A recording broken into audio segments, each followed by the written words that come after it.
I think the bigger question would be, how could it not be important for Indigenous people to be politically aware? I mean, this is our home. We are Native American people. And we also need to realize that we do have a say in what happens now. And Dad was very interested in regards to he not wanting it for a specific tribe or a pueblo, but rather it opened the door for Indians in general and tribes to vote. Hi, folks. I'm Charlotte Jasinski, editor of El Palacio magazine, and this is Encounter Culture, a podcast from the New Mexico Department of Cultural Affairs. This season, we're doing something a little bit different. We've partnered with the New Mexico History Museum to bring you a deep dive into Native American voting rights before and after Trujillo v. Garley. It's the incredible true story of Miguel Trujillo from Isleta Pueblo. And while it's one you may not have ever heard before, it has far-reaching implications for many of our neighbors throughout the state of New Mexico and beyond. But before we get into it, to celebrate this season's collaboration, we'd like to thank you for being part of our listening community at Encounter Culture. Over the past 3 seasons of the show, we've toured New Mexico's exceptional state museums and historic sites. But of course, our favorite way to fully experience everything they have to offer is in person with the New Mexico Culture Pass. Right now, through August 31st, 2023, you can enter to win a package of 4 Culture Passes and a 1-year subscription to El Palacio magazine, all valued at $145 by visiting podcast.nmculture.org/giveaway. Whether you're a local resident or you're visiting us on your travels, Culture Pass is your ticket to each of our 15 museums and historic sites. You must be 18 years or older to apply, and there is no purchase necessary. This opportunity is made possible by the New Mexico Department of Cultural Affairs and the Museum of New Mexico Foundation. Once again, visit podcast.nmculture.org/giveaway and enter to win 4 Culture Passes and a 1-year subscription to El Palacio magazine. Giveaway ends August 31st, 2023. And now, I'd like to introduce you to my co-host for this season, Stephanie Padilla. Hi, everyone. My name is Stephanie Padilla. I was raised on the Pueblo of Isleta. I'm also part Laguna Pueblo and Cochiti Pueblo. I went to high school and graduated from the Native American Community Academy. And then I went on to graduate from the University of New Mexico School of Law. I currently serve as a children's court attorney for the state of New Mexico, and I am so honored that I was able to work on this project, and I'm so excited to share it here. What led you to apply for this position? It was curatorial assistant, now the curator, at the New Mexico History Museum about the Miguel Trujillo project. It was just perfect timing for me, honestly. I took the bar the first time and I failed, which sucked, obviously. And so I basically had a year where I had time. Yeah. And this came up right at that time. A lot of people would just kind of go get a job at Target and chill for a minute. But you were like, I guess I'll just get involved in this massive, intense project. No, I honestly thought it was just right up my alley. And it came at the right time. You know, I care a lot about my home and my people. And Miguel Trujillo was a member of Isleta Pueblo. And Native people have historically had a little bit of tense relationships with museums and institutions because oftentimes things are just taken. Yes, you know? Absolutely. I saw this as an opportunity to work with the New Mexico History Museum, especially because I knew that they were trying to hire on locals to do this work and people who really knew, you know, what they were doing and what they were talking about. I really appreciated that and I respected that. We're about to introduce you to a whole lot of folks who know this story well. But first, Charlotte, let's set the scene for everyone. It's 1948. Harry S. Truman is president, ABC airs their first television program, and NASCAR is founded. There are no zip codes in the United States, no credit cards, no diet soft drinks. It's an election year. And in New Mexico, Miguel Trujillo, a Marine veteran and educator from Isleta Pueblo, wants to register to vote. Maruaweka. I'm Laura Harris. I'm a citizen of the Comanche Nation and Executive Director of Americans for Indian Opportunity. When the United States first formed as a government, Native Americans weren't considered citizens and did not have the right to vote. And then in 1924, Congress passed the Indian Citizens Act, which did allow Native Americans to vote. And when I say that Congress passed this bill, they passed the bill because of advocacy from Native Americans ourselves. Pretty sure in 1924, we had a Native American Vice President, Charles Curtis, in the Hoover administration. So I'm sure they were able to advocate to him and got this legislation passed. But in several states, New Mexico included, Arizona, Colorado, Idaho, North Carolina, they denied the right. They still would not allow Native Americans to vote, and probably in other states as well. But in 1934, we had the Indian Reorganization Act through President Roosevelt's New Deal. And there again, they strengthened that right for Native Americans to vote and strengthened our inherent right to be self-governing. And then in 1948, the National Congress of American Indians was really pushing for voting rights. And Miguel Trujillo, he was a citizen of the Isleta Pueblo, he attempted to vote and was denied the right to vote. And he had just returned as a soldier from World War II. My name is Mike Trujillo, a retired physician, and now busy at home following the boss's directions, my wife. He's also Miguel Trujillo's son. Yeah, I was 4 years old when that decision came down in 48, August of 48. So I don't remember much at all. From looking back, and of course, all the things that have been happening and things that have happened in newspapers and ceremonies and things about Dad, I really can't recall any open conversations about the decision, about the trial, or about the hearing, about the circumstances. That never was really talked about. And Dad never really talked about it anyplace else. And Mom never did either. My name is Gordon Bronitsky. I'm president of Bronitsky & Associates, a firm which works with indigenous peoples around the world in the performing arts and festival development.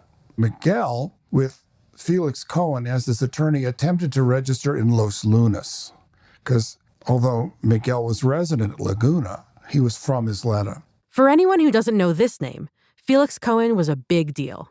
Some call him the father of Indian law.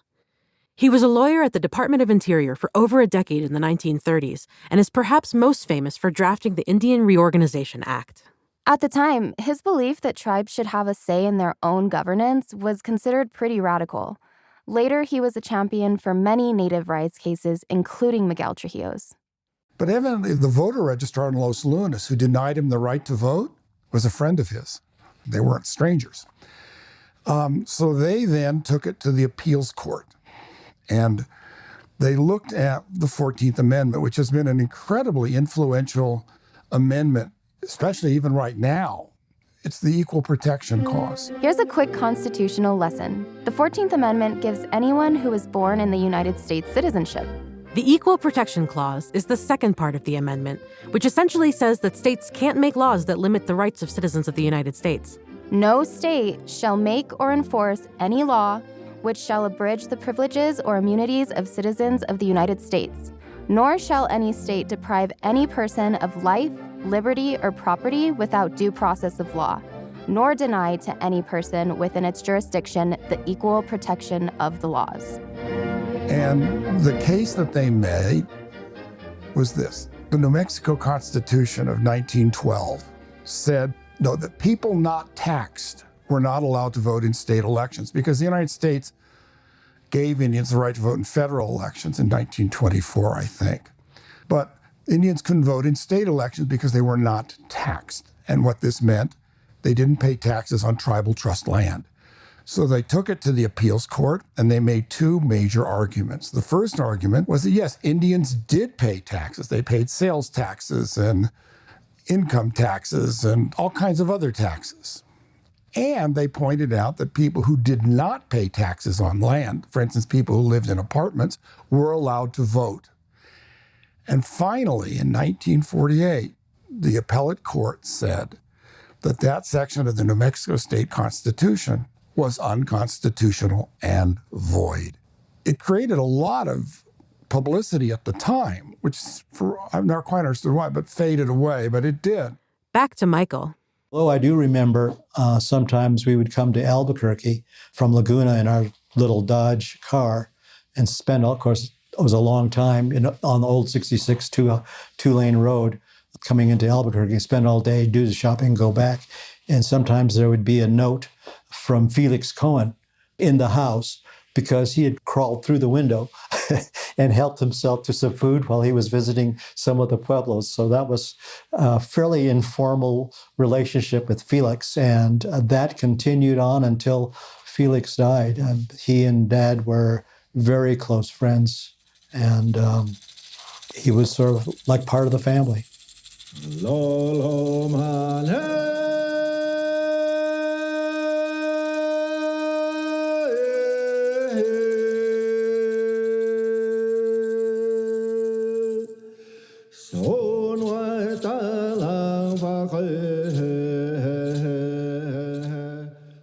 My name is Karen Wakanda.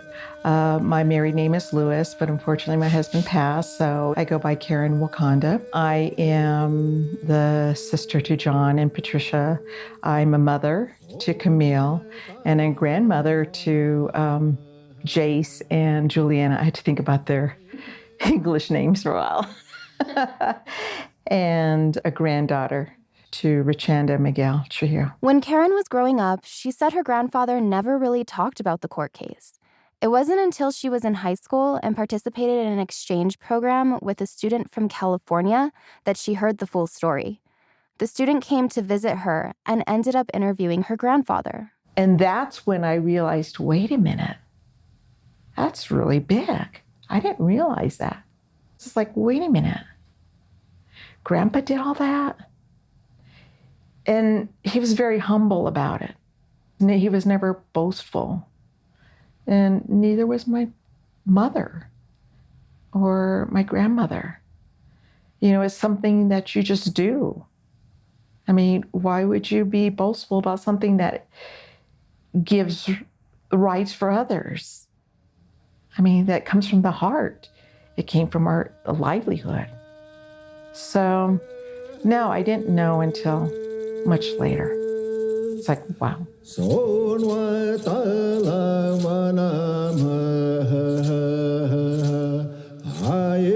My name is John Wakanda. I'm junior, and I am the grandson of Miguel Trujillo, son of Josephine Wakanda and John Wakanda Sr. He made it known how poor he was, how poor his family was.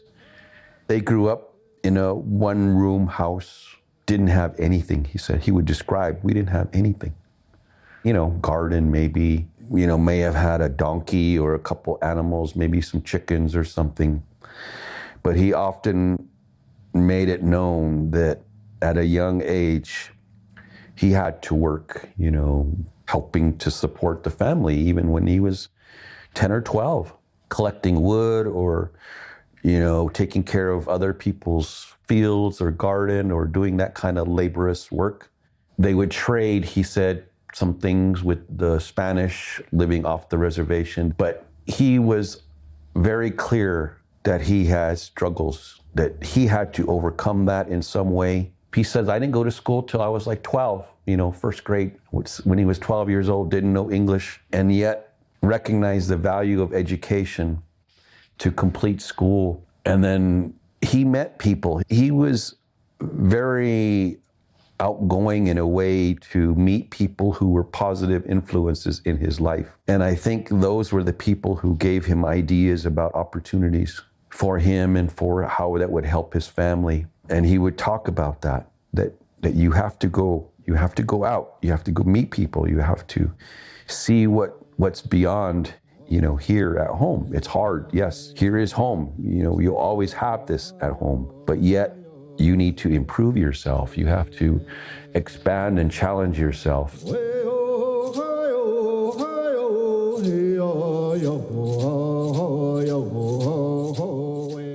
I'm Porter Swenso. I'm from Santa Clara Pueblo. There's got to be more than that. Come on. Right now, I'm the executive director of Topple Community School, which is our tribally controlled school at Santa Clara Pueblo. Dr. Porter Swensel is a consultant on this project.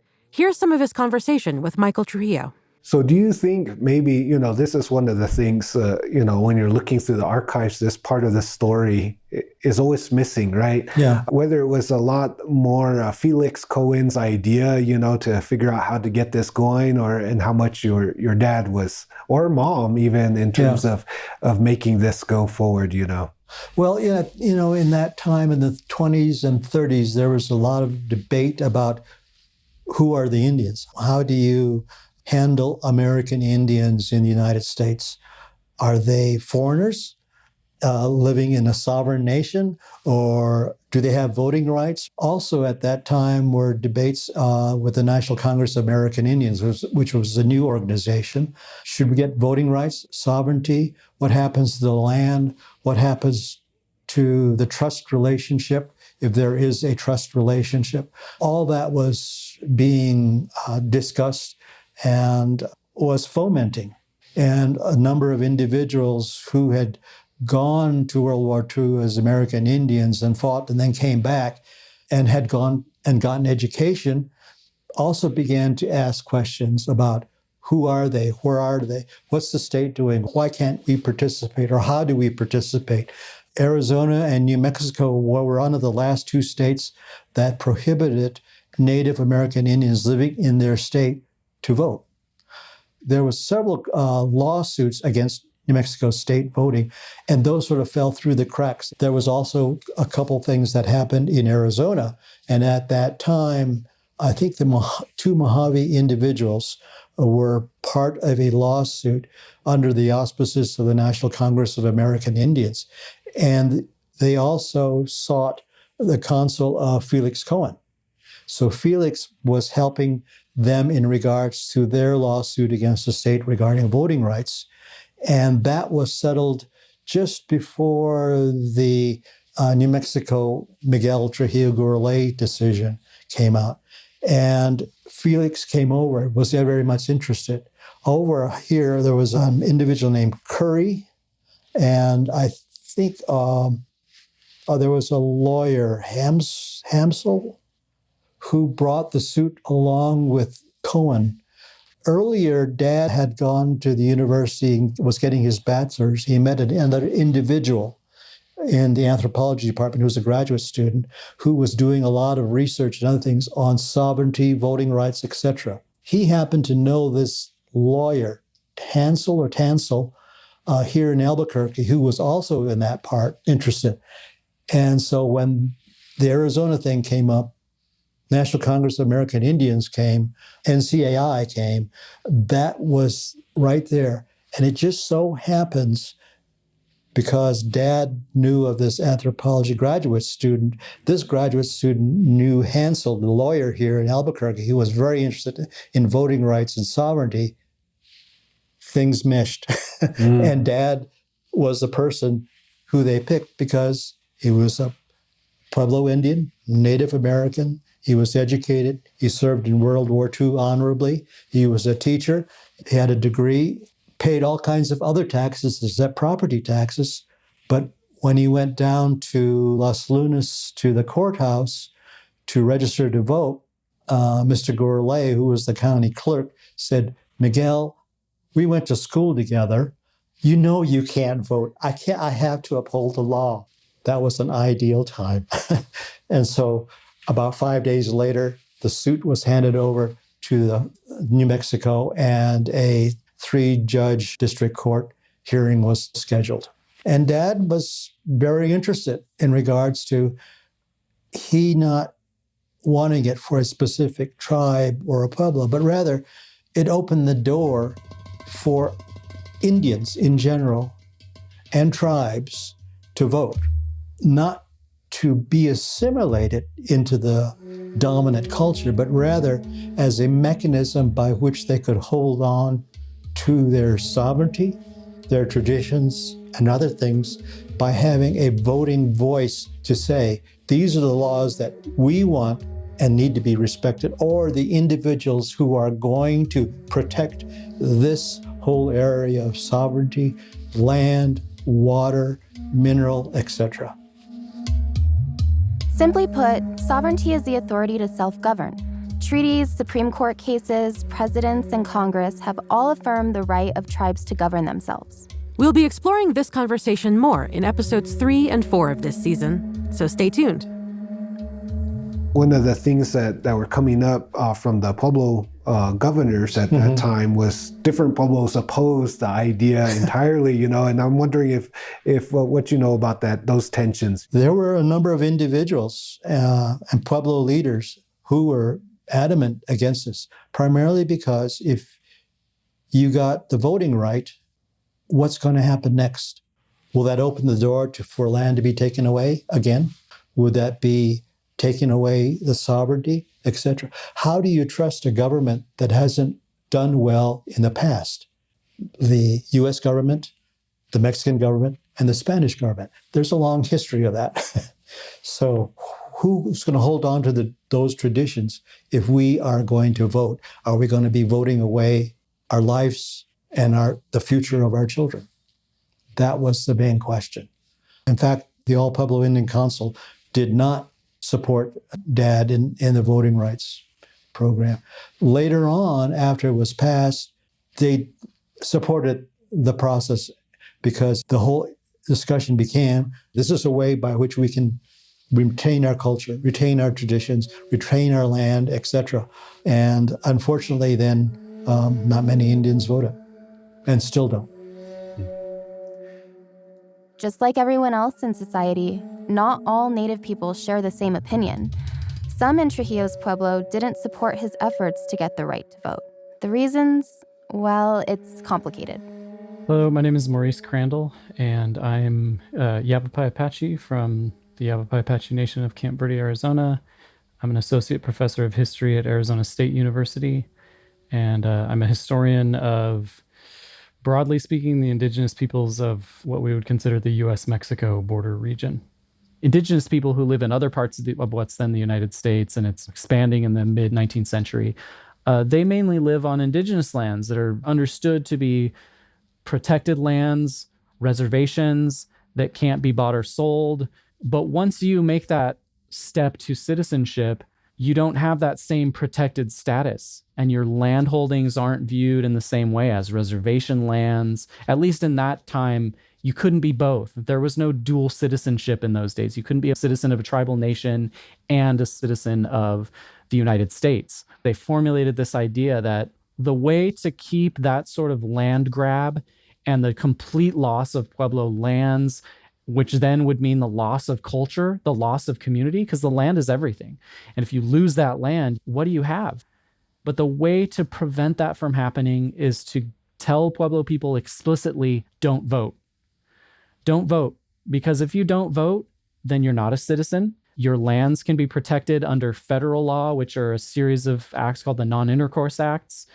They're closed to sale. You can't buy or sell them. You can't have squatters move onto those lands, a whole series of things that are protected against. But the idea is by not voting, you protect that sort of special status as indigenous people. Well, my grandfather knew. He didn't go in naively and thinking, well, why are we not voting, and not knowing what the courts would do. He knew he was going to lose, and he knew it was going to be for a long battle. I didn't know the intensiveness of it. You don't get that as a child or even as a teenager.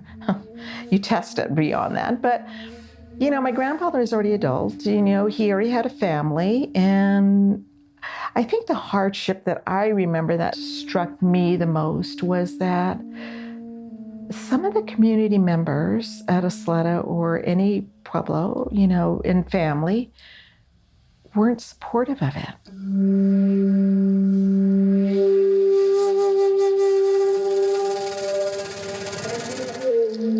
That's where I think people didn't realize that voting gives us rights, but then people thought voting can take away our rights as well too. And I think that he was maybe ostracized for maybe stepping up and being too outgoing in that arena. And I'm sure it maybe that's why it was kind of like low key.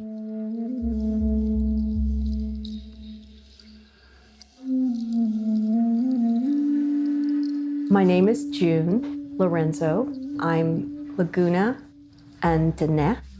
I'm my mother's side, so Water Edge people, and I'm Little Turkey, Dinawashti on my father's side from Laguna. So I was born in Albuquerque because there are no hospitals at Laguna, and raised at Laguna.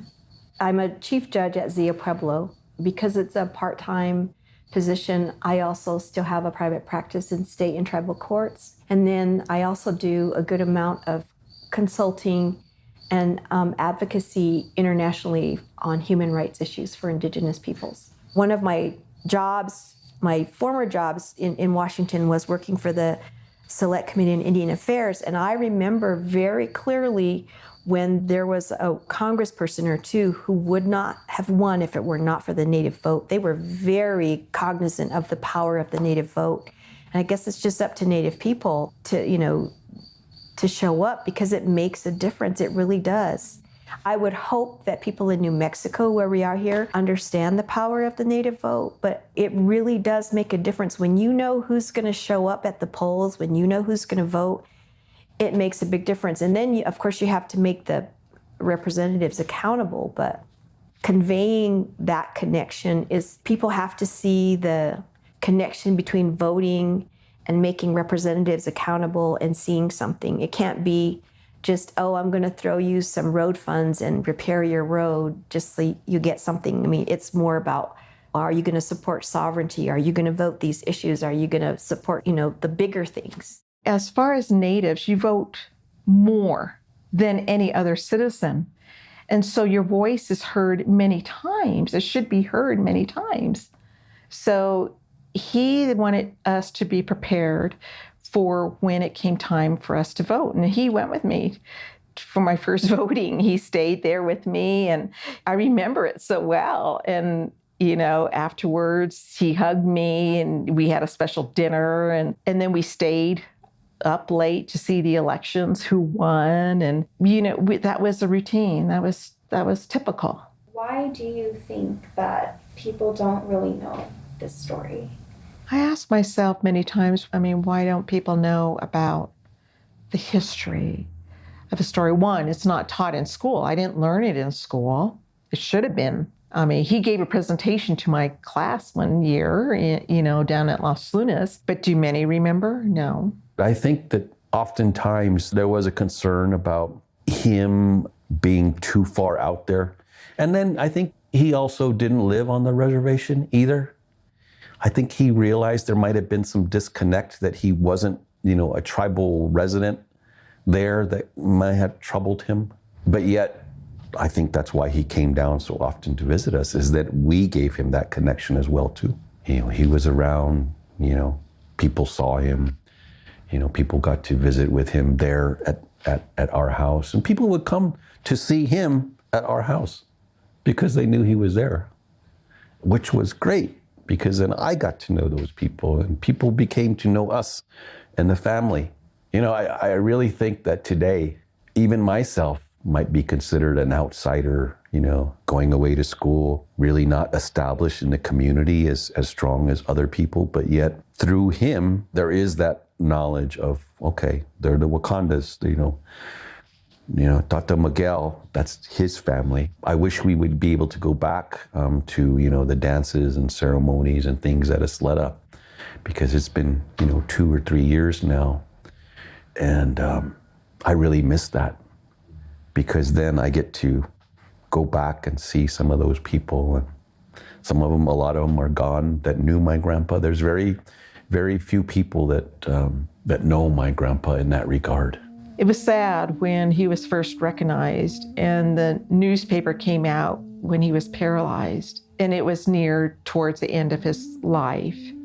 And for him to be seen that way, it hurt me. But I think that's what we, as people, particularly Native, is that we don't mark things. There are many teachers and leaders in our community that may do small things or big things Small things can lead to bigger things, or big things can lead to a smaller, really infinite thing. I think through his struggles early on in life by leaving home, both my grandmother and my grandfather, that was the time and era when they left. That was a time, too, not to make things pronounced. I mean, can you imagine how disconnect? You, at an early age, you're leaving home. You're leaving your language and your culture. And so any big announcement, what are you tying that to? And for what purpose? I think the purpose of an announcement was needed. And how do you announce it? I mean, I don't know how to explain it, but it's a timing. Now, if it happened today, oh yeah, it would have been out in the news. No doubt about it.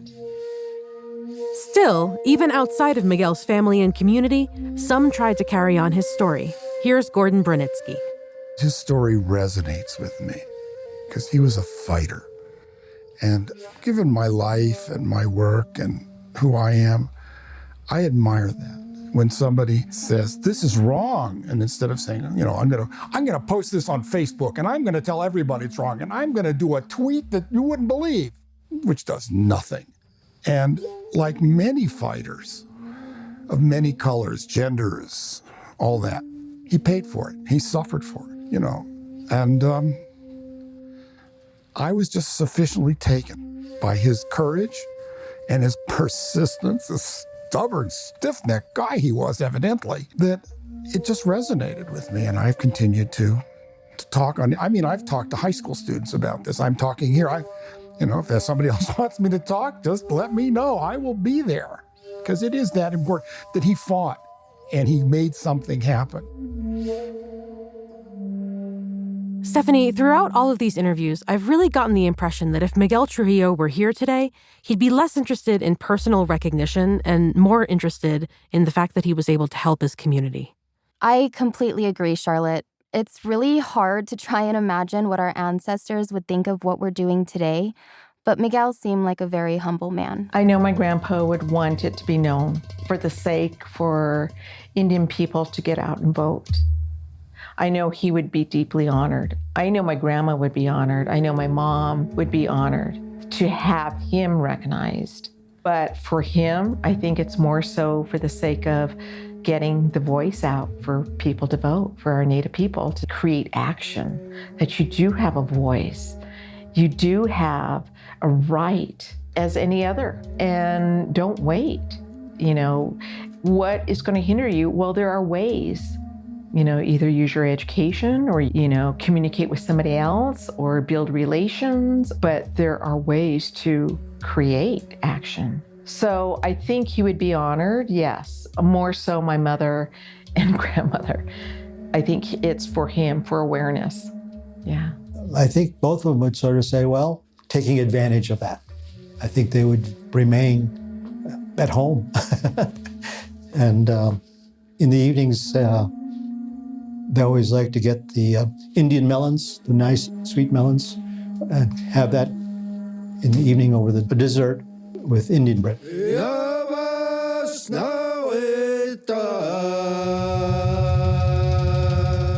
Next time on Encounter Culture. That's why my grandfather always said, Karen, if you're going to get a degree, get 2 degrees. So my first degree is in nutrition, dietetics, and my second is in community health. But on top of that, I have a massage license. He said, always get a skill that nobody can take away from you. Have a skill that you really put a lot of passion to and that will thrive you beyond, because when you have a skill with that passion, it's going to make you move.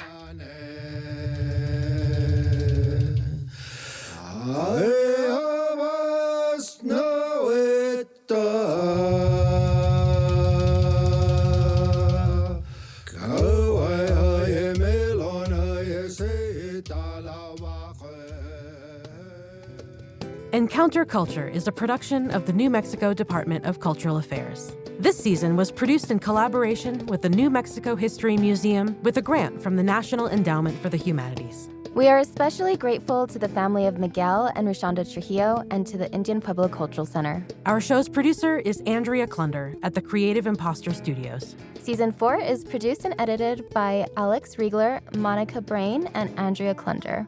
Our recording engineer is Cabby at Cabby Sound Studios in Santa Fe. Post-production audio by Edwin R. Ruiz. Show notes by Lisa Witter and social media design by Caitlin Sunderland. Our executive producer is Daniel Zillman.